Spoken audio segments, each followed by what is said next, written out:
Meet the Mets, meet the Mets. Step right up and greet the Mets. Bring your kiddies, bring your wife. Guaranteed to have the time of your life, because the Mets are really socking the ball, knocking those home runs over the wall. East side, west side, everybody's coming down to meet the METS Mets of New York town. Oh, the butcher and the baker and the people on the streets, where do they go? To meet the Mets! Oh, they're hollering and cheering and they're jumping in their seats. Where do they go? To meet the Mets! All the fans are true to the orange and blue, so hurry up and come on down, 'cause we got ourselves a ball club, the Mets of New York town. Give 'em a yell! Give 'em a hand! And let 'em know you're rooting in the stand. Come on and meet the Mets. Meet the Mets. Step right up and greet the Mets. Bring your kiddies, bring your wife. Guaranteed to have the time of your life, because the Mets are really socking the ball, knocking those home runs over the wall. East side, west side, everybody's coming down to meet the METS Mets of New York town, of New York town.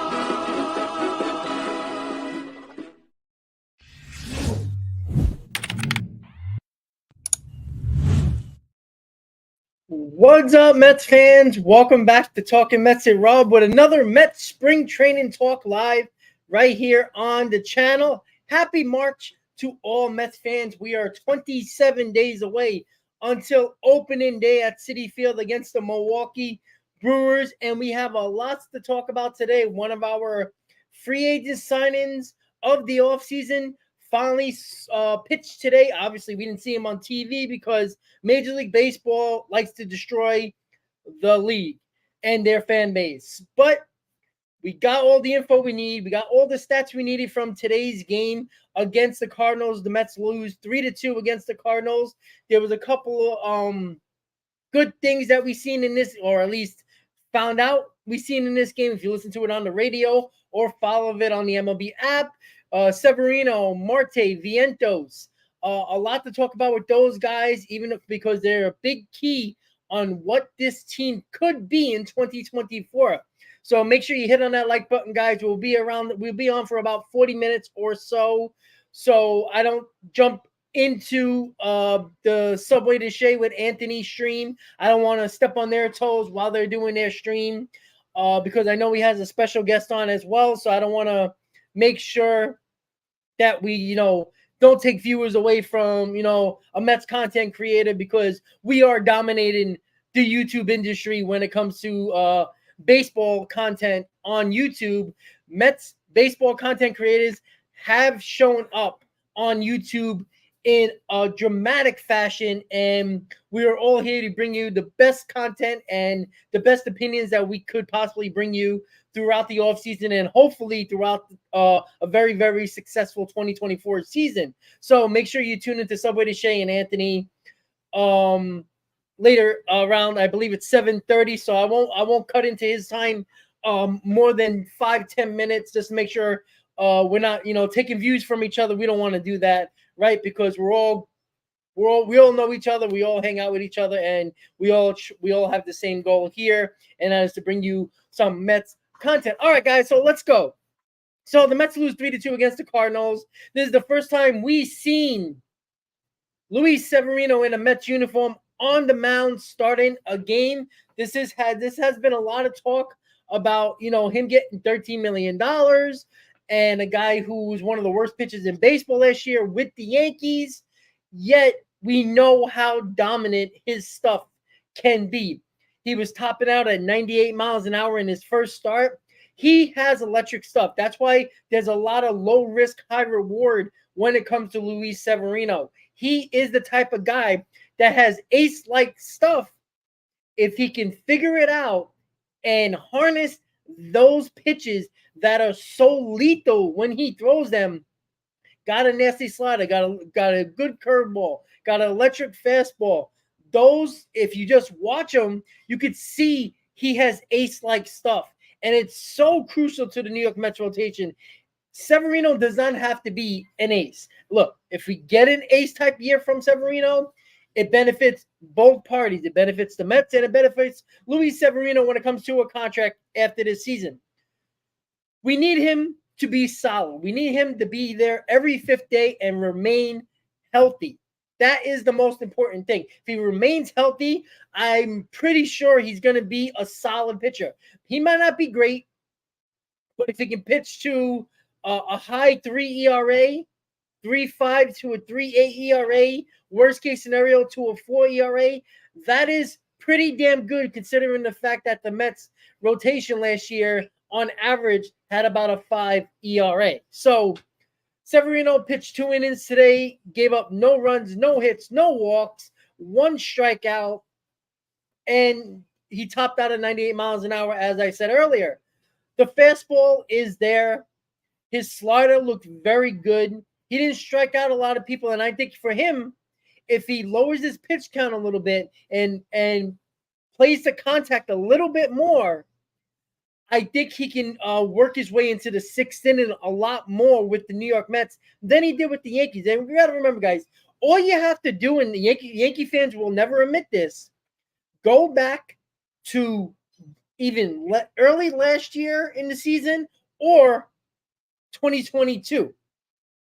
When Severino was hurt and he was coming back, everybody, all Yankee fans, you all heard him on WFAN. They were saying, oh, when we get Luis Severino back, that's like getting a big-time pitcher at the trade deadline, right? That's what they talked about. That's what they talked about, right? This guy has the stuff and the potential to do so. Whatever the problem was last year, we know the injuries. Put the injuries aside. Because if he remains healthy, you just assume that his stuff can bring a quality starter every 5th day, right? Say if he pitches every 5th day and injury is not an issue.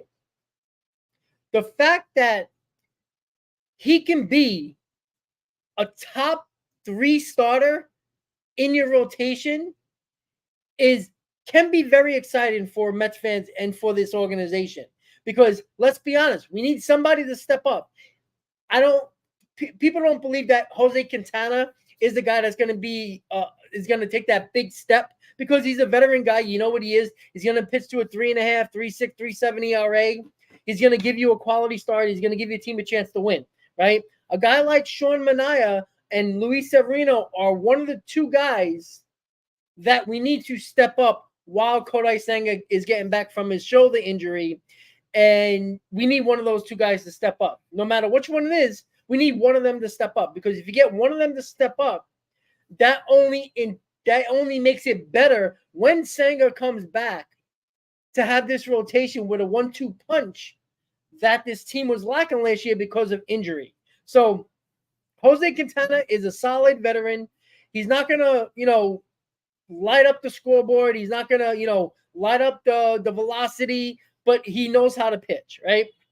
And I do see Severino, and me, Chris, Nelson, Hayden, when we were on together, we talked about this a lot of times. Severino, there was issues with him last year. There was a lot of problems with the Yankees last year with him, that they didn't take him off the IL when they supposed to take him off the IL. He was mad about that. So he was already in a confrontation with the Yankees. He was also apparently tipping pitches that the Yankees couldn't figure out what the issue was, and he continued to go out there and talk to the media and say, I don't know what's going on. His fastball was there, his slider was there, his changeup, his curveball, all his pitches were there, yet he was getting rocked around the ballpark. And the Mets talked about this, that they believed that he was tipping his pitches a lot more than people actually think. Now, if you're tipping your pitches, I don't care how hard you throw, I don't care how much rotations on those sliders, spin rate, and all that fun stuff. If the batter knows what's coming, he can wait on it. He can prepare for it. He can just put his eyes to that pitch and just launch the ball. So that's the most important thing in there is that he's got to repeat his mechanics. Whatever the Mets found, because they clearly found something watching him last year before signing them. They realized that there was something going on, and the Mets believe they pinpointed that. Again, you can't predict injuries. You can't stop injuries. Injuries will happen. That's besides the point. If Severino remains healthy, he has the stuff of a top-line starting pitcher. Do I believe he's going to be a top-line starting pitcher? No. Do I think he's going to be a solid pitcher? Yes. And let's be honest, guys. Last year, Kodai Senga was the only solid pitcher for the New York Mets last year, and it was a major problem. I said this time and time again. You need 2 to 3 guys, in particular 3 guys, out of your 5-man rotation to give you starts every 5th day. Now, if that's Quintana, Hauser, and one of Severino and Manaea, great. If you got 3 5th year rotation going out there every 5th day, there's a little bit of a little bit of at ease factor when you're going into a ball game where, all right, how's this going? All right, I know he's going to give us 5 innings, 2 or 3 runs. He's going to keep you in a ball game. Jose Quintana can go 6 innings, 2 or 3 runs. Great, we know what we're expecting, right? Same thing with either Severino or Sean Manaea. These are guys that you expect to go 5 or 6 innings, 2 or 3 runs. If you can get that from them for almost every start, again, they're going to have bad starts. They're going to have really good starts. But if you get that on the average, you should have a pretty good chance to win because of the fact the Mets offense wasn't very good last year. A lot of your core guys had down seasons, yet they still scored 4.5 runs per game. I know the runs per game can be a little skewed, but that's all you can go on based on what you're looking for an average runs per game for your team. If they score 4.5 runs per game, those 2 to 3 runs that your starters are giving up gives you a better chance to win, especially when you get into your bullpen later into the ball game. So let me just check really quick. Joel says, if Sevy's healthy and Manaea can pitch close to what he did in Oakland and Quintana is always consistent, we'll be fine. I agree, Joel. 100%. Pogs, how you doing, buddy? You gotta understand, like, Manaea, I don't even need Oakland Manaea. Oakland Manaea is top 2 starting pitcher, probably a number 2. I'm not even going that far. I want him to do what he did for San Francisco after he came back and figured out what his problem was, and he pitched a lot better in the second half. If you give me that Sean Manaea, I take that. If I get to a 3.8, 3.7, 3.8, 3.9 ERA for Sean Manaea, I'll take that. Severino, I think Severino is all about health. If he remains healthy, there's no reason why he can't pitch to a 3.5 to a 3.9 ERA. And that's more than enough to get through a season. Again, I talk about this all the time. Everybody likes to talk about the Phillies. Oh, the Phillies. Their best pitcher, their lowest ERA in their rotation was 3.5. And that was Zach Wheeler. Everybody else was a higher ERA. So you can win ball games by having your rotation having no less than a 3.5 ERA and win ball games. And I know the offense for the Phillies, runs per game and just, power-wise and just looking at it is better than the Mets. But they didn't score that many more runs than the Mets last year per game. That's a big a miscalculation on a lot of people. People talk like the Phillies like they won 100 games. They won 90 and 87 the last 2 seasons. Let's not act like they won 100 games and they were so good. A few games here or there, specifically with the Mets. If those games would have flip-flopped, the Phillies would have had, high 80s wins. And that's something that not a lot of people are talking about. And I even say this all the time. The fact that you can have above average rotation, not a good rotation, not even a great rotation, above average, because that's what the Phillies were. The Phillies were just slightly above average rotation. Their rotation wasn't very good. It was above average, barely above average. Yet it got them to a comfortable wild card spot. that got them to the NLCS, and they got burned by the hot Diamondbacks. And that's the important thing to remember when you're looking at, especially last year, right? We know last year was all because of June, but yet again, when you don't have consistent pitching, when you constantly got guys that are making their rounds in a rotation because you have all these injuries, there's no way to recover from that if those guys don't come back and pitch to their caliber once they come back. You got to remember, Quintana didn't come back until late July, August. Verlander missed a month. It took him about two to three starts, 2 to 3 weeks to get back into his Verlander type of pitching, and it was almost the end of May already, and it was almost too late for the Mets. Scherzer, when he came back from his suspension and then his injury, never really was the early 2022 Scherzer we seen early in the season of 2022. So you were never getting the caliber you were getting, yet you had all those injuries, and Kodai Senga was going through his issues early on, pitching in the major leagues for the first time early on in the season, but picked up later on. So there's a lot of things to look forward to when it comes to this rotation. This rotation could be above average, which will be perfectly fine. I think a lot of Met fans will sign up for it. Or it can be an out-and-out disaster. And I don't believe it's going to be an out-and-out disaster, and that's 2 reasons. Adrian Hauser and Jose Quintana. If Jose Quintana is healthy, again, last year's injury wasn't pitching related. He was working out, and he had that injury from working out. So it wasn't necessarily throwing the ball, coming off the mound or anything like that as a pitcher. It was because what he was doing when he was hurting, what he hurt working out. So if you got Jose Quintana and Adrian Hauser going out there every 5th day, that's already 2 fifth-year rotation that you can count on giving you quality starts. Adrian Hauser is a veteran workhorse. He will give you innings. He will give you a quality start. Yes, he'll have his bad games where he'll give up 6-7 runs. One of those games when you're a 4th to 5th starter, you're going to get a couple of those during the season. But he's going to give you a quality start. Same thing with Jose Quintana. He'll pitch you a gem every now and then, but he'll always give you a chance to win. And now, again, we go back to the same thing, right? Manaea, Severino. We need one of those guys to step up and make that next step. If one of those guys do, now you're talking about 3/5 of the rotation. And that's more than the Mets had all last season. And that's a huge difference from a core lineup that was scoring 4.5 runs per game who had down seasons.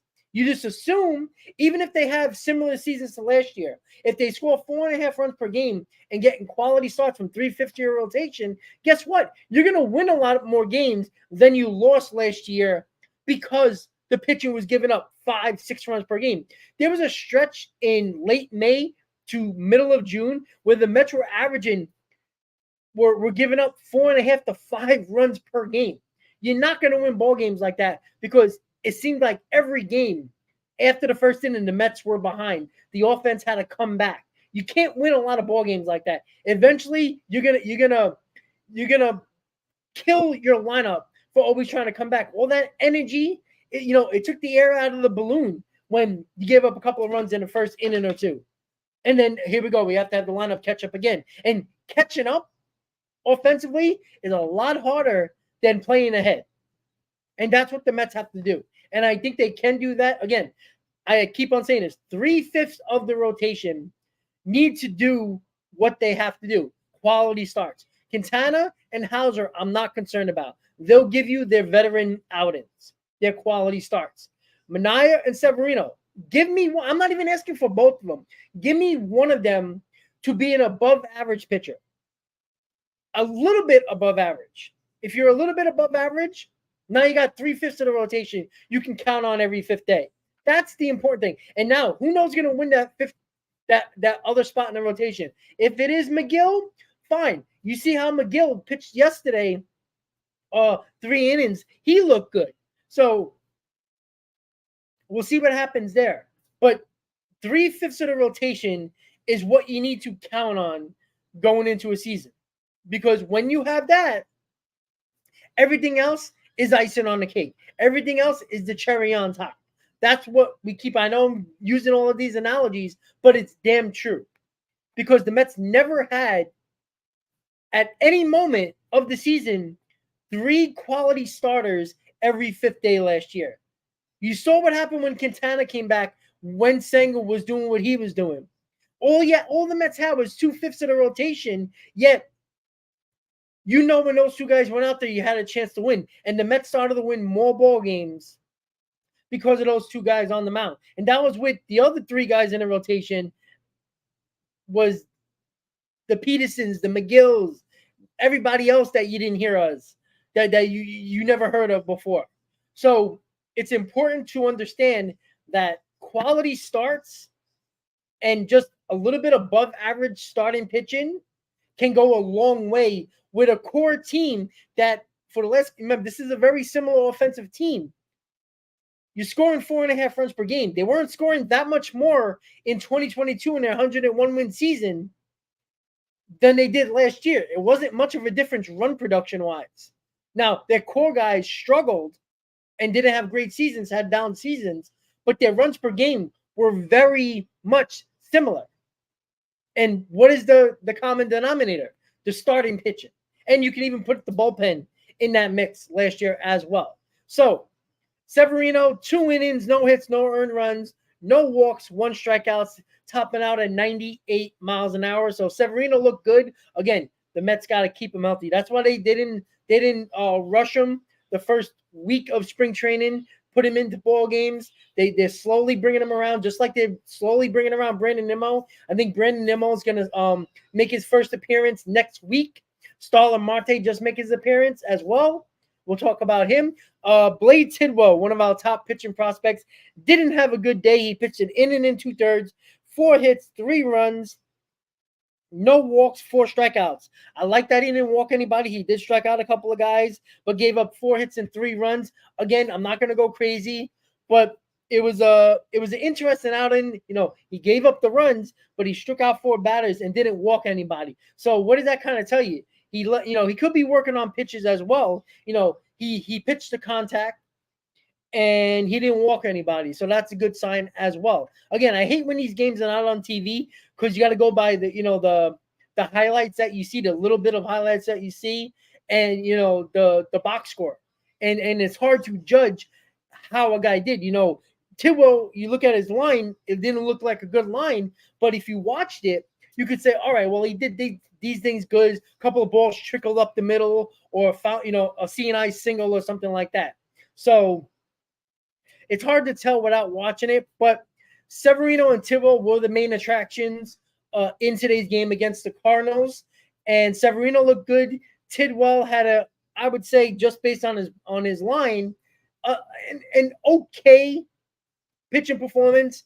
Again, the 4 strikeouts is nice. The no walks is nice. The 4 hits, 3 runs is not good in inning and 2/3, but ain't going to go crazy about that. All right, let's talk about Starling Marte. Everybody believes that Starling Marte is the key to this lineup. He was the spark plug in 2022. Anytime you needed a big hit, there was one guy you wanted up in that spot, and that was Starling Marte. Starling Marte had a day today. Starling Marte had a bunt, which is very nice to see. So he was legging that out, using his legs. He looks healthy at the plate. He looks healthy defensively. You saw the play he made, running over to the line, catching that pop-up. He looked like the 2022 Marte, and he gunned the guy at third base. Starling Marte looks healthy. Mendoza has been talking about it. It's been a big topic for these reporters, a big topic for the organization when they speak to the media. They believe Starling Marte is 100% healthy. If Starling Marte is 100% healthy, you're going to get that veteran performance that is Starling Marte. Starling Marte is a hitter. He is a 290, 300 hitter who is going to hit you 18 to 20 home runs, and is a guy that if he's healthy, he needs to be your number 2 hitter. I'm sorry. In 2022, your 1, 2, 3, 4 never changed. It was Nimmo, it was Marte, it was Lindor, and it was Alonso. That was a lethal 1 through 4 in 2022 because of Marte. Marte in the middle of that core makes this lineup so much better. And I talked about this earlier. If Marte bounces back, and I don't even want, if we get 2022 Marte, wonderful. But if we get 80% of 2022 Marte, this lineup is going to automatically be better just based on circumstance. McNeil, after a bad year, has a good year. Nimmo had a really good year last year. No reason why, if he stays healthy, he's not going to have another good year. Pete Alonso in a walk year. You assume even if Alonso has a not so Pete Alonso year, he's probably still going to hit 40 home runs and knock in 100 RBIs. Hopefully he bats his career averages around 250, right? You get those guys, that's 4 guys in your lineup that are giving you the production you want. Now, what do you need? You need another guy to step up. You need the Vientos to step up. You need a Beatty to step up. You need Alvarez to step up. One of these guys need to step up. If you get one of these guys in your lineup, now you're talking about 5 guys out of your 9 that stretches out the lineup a little bit more. That could be a key to this lineup being better than a lot of people expect. Now, when it comes to Mark Vientos hit a home run today. He showed a little bit of power. When it comes to this third base competition, that clearly the Mets are making a third base competition, right? We thought it was Brett Beatty. He started the opener on the 22nd on the Saturday, and you see that he got the first jump on the third base spot, but it's clearly a situation where the Mets are really pushing for a competition at third base. And I do believe that whoever has the better spring, which at this moment, none of them are having a better spring. Vientos has shown a little bit more with the bat than Beatty. The glove, both of them haven't been good defensively, and that could be a big problem defensively in the infield. But as of right now, I wouldn't say anybody's in the lead. I guess you could say very, very slightly Vientos has that lead. And the reason why I'm saying that this third base situation is a competition now is because of a guy like Trayce Thompson, right? Trayce Thompson coming out of nowhere, batting just under 500, having an outstanding spring, has a couple of home runs. He's a guy that you could see the power. He's a guy that a lot of people thought he was going to be a pretty good player, and he's been bouncing around a little bit. Is a guy that is like a fringe major leaguer, but you could see the power and the potential in his bat. And he's a guy that can steal this other roster spot from DJ Stewart and possibly could be the DH. And that would be amazing. And you never know. Sometimes you might get these guys that just pop out of nowhere. All you need, you always see these guys out of nowhere that, a team picks up that you're not really thinking about and has a really good season. I'm not saying Trayce Thompson is going to hit you 22, 25 home runs, and bat 240. But it's clear that the Mets are leaving a roster spot open on the bench.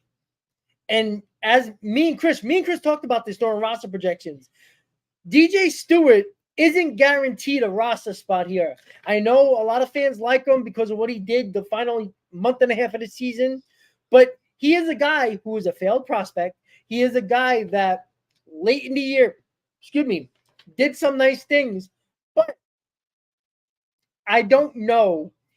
And the other reason is that DJ Stewart has an option. So you're not losing him if you send him down to the minor leagues. And I think that's a smarter play because DJ Stewart, you can send him down to the minor leagues and he has the option. So he can't get out of the minor leagues by opting out. He can't do that because he got non-tendered deal. It's a major league deal. That's a deal where, and he also has the option because of his years of service. He has that extra option, which is also good as well. I think the Mets think that keeping DJ Stewart down for a little while. Now, again, things can change. It's only been, a little over a week of spring training games, so I'm not going to go crazy. DJ Stewart can show up and look really, really good. But you could see what's going on with the lineups. Trayce Thompson is getting a lot of starts. You see that a lot. And when you see a guy in the lineup almost every day, even when they're on the road, that's a guy that the Mets are really looking at for a potential roster spot. And, DJ Stewart hasn't been in a lot of lineups lately, And I do think that you could see it's the DJ Stewart, Trayce Thompson situation right now, where I think whoever has a better spring training is probably going to make the roster as the fourth outfielder. And what I like about Trayce Thompson is that he could play all outfield positions. He played center field today. And I do think the fact that I know you have Tyrone Taylor who also can do that, but to have that versatility in the outfield with three guys that you worry about injury in Nimmo, Bader, and Marte, you can give these guys days off with two guys on your bench in Thompson and Taylor that can play any outfield position. So you can give guys days off any time of the week. And that's important as well to keep these guys healthy. Now, you could say DJ Stewart is not a Stearns guy, but I don't necessarily think that. I don't think Stearns is picking favorites as of yet. I think he's still in evaluation mode, and I think this is the reason why you're seeing a lot of Trayce Thompson. You're seeing a lot of guys that might be on the fringe of making the roster, especially in the bullpen as well. You're seeing these guys early on because I don't think that Stearns is coming in and saying DJ Stewart is our guy, but let's see. And yes, G-Man Choi is another one as well. That can be a DH guy. You can see G-Man Choi making that DH spot and Trayce Thompson taking that other bench spot, and that would be the DJ Stewart spot. That would be interesting to look at as well. And I think that G-Man Choi has a really good chance. You got to remember, there's another reason why I think a G-Man Choi or a Luke Voigt, both of those guys don't have options, right? You can send them to the minor leagues, but at a certain point early on in the season, they can opt out of the deal and go somewhere else to see if they have a better opportunity. So the Mets don't want to lose those veteran guys, right? So with DJ Stewart, this is why DJ Stewart is kind of, between a rock and a hard place here, or say behind the eight ball, because of the fact that he has an option. So unless he completely just plays great and bats like 450 and just is outstanding and everybody notices it, I don't think DJ Stewart is going to start the season with the big club because of the fact that Trayce Thompson is a guy that can play all three outfield positions. He's a very good defensive outfielder. He has that power that the Mets would and David Stearns loves power that you have off the bench as well. So you got two outfielders that can play every outfield position, which is very important, with three guys that are starting that you want to give guys days off, especially early on in the season because of injury concerns. So that's interesting to look at as well. So G-Man Choi and Luke Voigt, again, I just said it. G-Man Choi has a split contract, which is if the Mets try to send him down to the minors, he can opt out of the deal. Luke Voigt on a minor league deal at a certain point, I think it's the first 2 weeks of the season, if he doesn't get called up, he can opt out of that minor league deal and find a better opportunity for him. So the Mets are probably, I would not be shocked. And this is why there's a third base competition, not because of the fact that they want Vientos to be the DH, because of the fact that they signed G-Man Choi and Luke Voigt, and now Trayce Thompson is looking like at least a potential roster, player that can be on the roster. Vientos or Beatty is going to be in the minor leagues if they don't win that third base job. So I think there's between G-Man Choi, Luke Voigt, and Trayce Thompson, one of those guys is going to get that bench spot. And one of those guys is going to get the DH spot. So I think DJ Stewart, because of the option, is going to go down. I think whoever wins the third base job is going to be the third baseman. And whoever loses that job is not going to sit on the bench. You're wasting the young player to sit on the bench. You might as well bring him back down to the minors and let him get plays in, bats in, and let him play some games. So, all right. So Narvaez is horrible. Yeah, but he's your backup catcher. So I'm not worried about a backup catcher. Narvaez has a little bit more power and a guy that can start every now and then. He's a better backup catcher than Tomas Nido. So I think Narvaez as the veteran, I think that I'd rather have him because he's actually a solid hitter. And I think if he plays once or twice a week, I think you get a lot more offense than you get from Tomas Nido.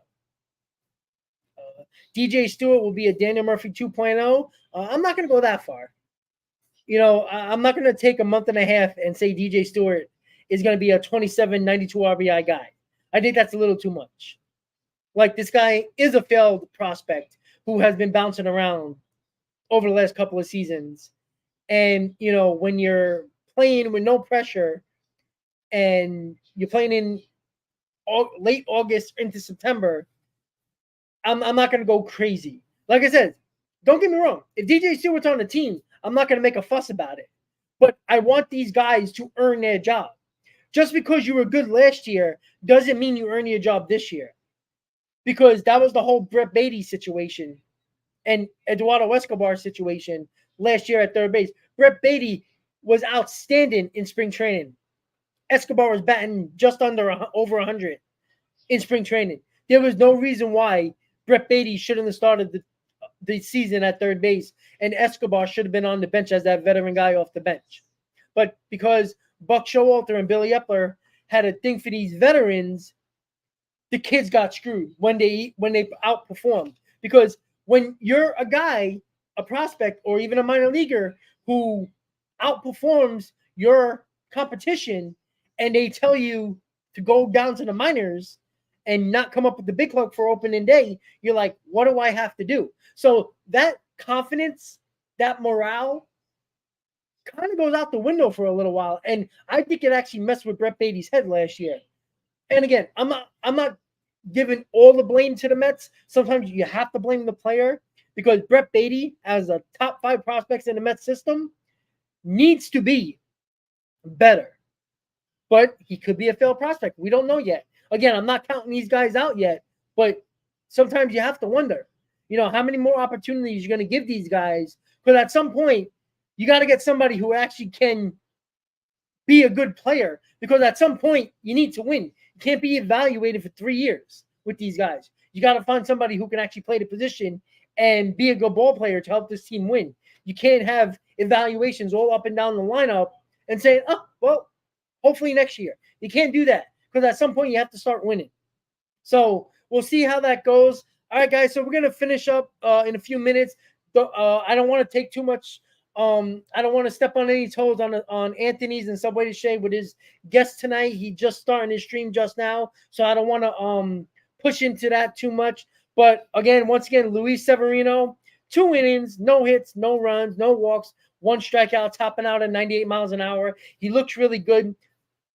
It's not the conversation about his stuff.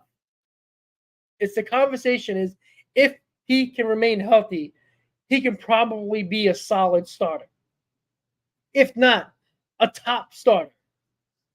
Again, not going to go that far. I'd take a solid starter just to be on the safe side. But if Severino's healthy, you just assume with the stuff that he has, he's going to pitch to his career ERA, which is what, a little bit over a 3.5.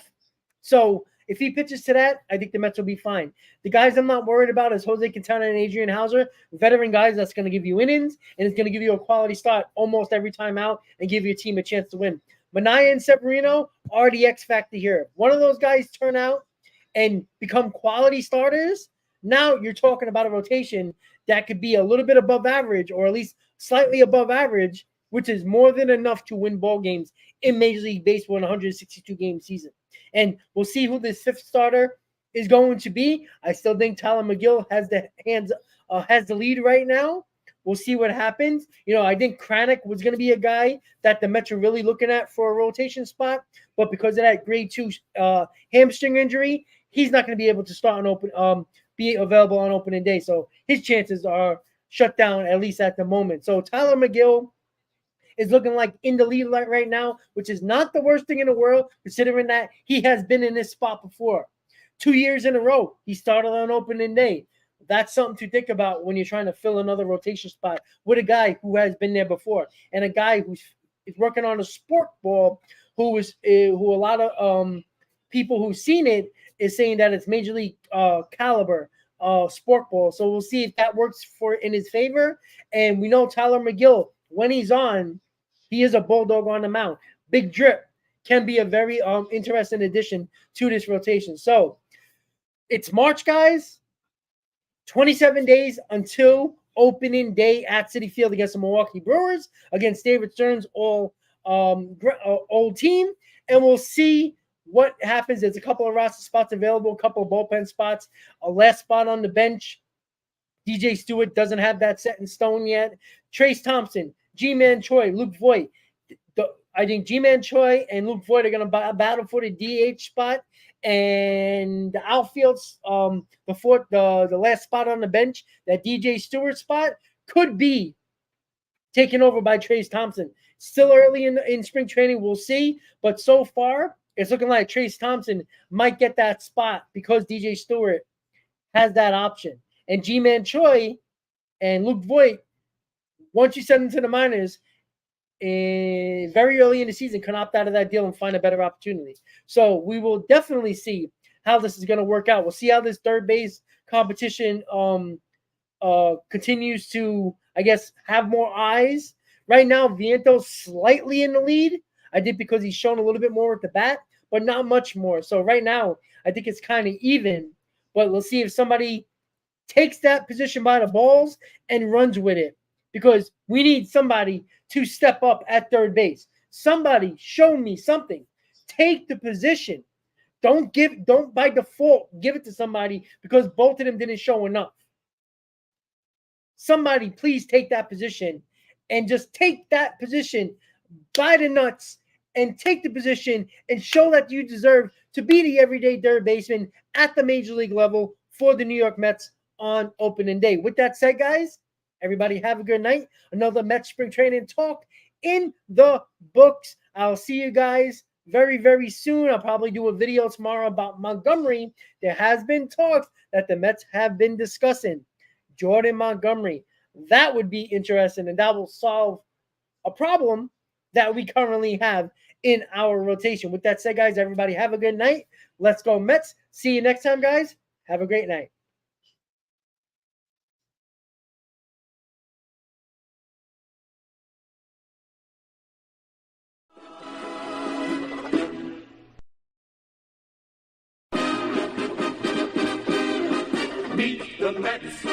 Meet the Mets, step